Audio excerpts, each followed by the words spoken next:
మహోన్నతుని నీడన ఉంటారో, ఎవరైతే మహోన్నతుని ఆ యొక్క పాదముల చెంత ఉంటారో, ఎవరైతే మహోన్నతుని కలిగి ఉంటారో వారు ఆమె అతను ఆ మహోన్నతుని యొక్క నీడలో విశ్రమించేవారిగా, లేదంటే కాపాడబడేవారిగా, లేదంటే తప్పించబడేవారిగా, లేదంటే ఆశీర్వదింపబడేవారిగా ఉంటారు. ఆమేన్ చెప్పు.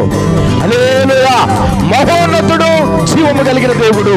మహోన్నతుని చాటున ఉన్నవాడు రక్షించబడతాడు, కాపాడబడతాడు, విడిపించబడతాడు, తప్పించబడతాడు. ఆ మహోన్నతుడు ఈ లోకములో ఒకే ఒక్కడు, ఆయనే ప్రభువైన యేసుక్రీస్తు. యేసుక్రీస్తుని ఎరగగలిగితే, యేసుక్రీస్తుని వెంబడించగలిగితే, యేసుక్రీస్తు నీడన చాటున రెక్కల నీడ కింద నీవు ఉండగలిగితే ఆయన నీకు ఏమనుగ్రహిస్తూ ఉన్నాడు తెలుసా?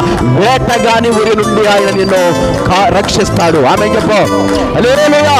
ఆ మహోన్నతుడైన యేసుక్రీస్తు రెక్కల నీడ కింద నీవు ఉంటే వేటగాని ఊరి నుండి నిన్ను ఆయన రక్షిస్తాడు. చూడండి, ప్లీజ్ ప్లీజ్ ప్లీజ్. మహోన్నతుడు నీడలో ఉంటారు, ఎవరైతే మహోన్నతుడి ఆ యొక్క పాదముల చెంత ఉంటారో, ఎవరైతే మహోన్నతుని కలిగి ఉంటాడో వారు ఆమె అతను ఆ మహోన్నతుని యొక్క నీడలో విశ్రమించేవారిగా, లేదంటే కాపాడబడేవారిగా, లేదంటే తప్పించబడేవారిగా, లేదంటే ఆశీర్వదింపబడేవారిగా ఉంటారు. ఆమేన్ చెప్పు. హల్లెలూయా. మహోన్నతుడు జీవము కలిగిన దేవుడు.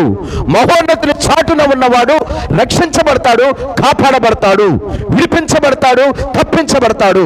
ఆ మహోన్నతుడు ఈ లోకములో ఒకే ఒక్కడు, ఆయనే ప్రభువైన యేసుక్రీస్తు. యేసుక్రీస్తుని ఎరగగలిగితే, యేసుక్రీస్తుని వెంబడించగలిగితే, యేసుక్రీస్తు నీడన చాటున రెక్కల నీడ కింద నీవు ఉండగలిగితే ఆయన నీకు ఏమనుగ్రహిస్తూ ఉన్నాడు తెలుసా? వేటగాని ఊరి నుండి ఆయన నిన్ను రక్షిస్తాడు. ఆమేన్ చెప్పు. హల్లెలూయా. ఆ మహోన్నతుడు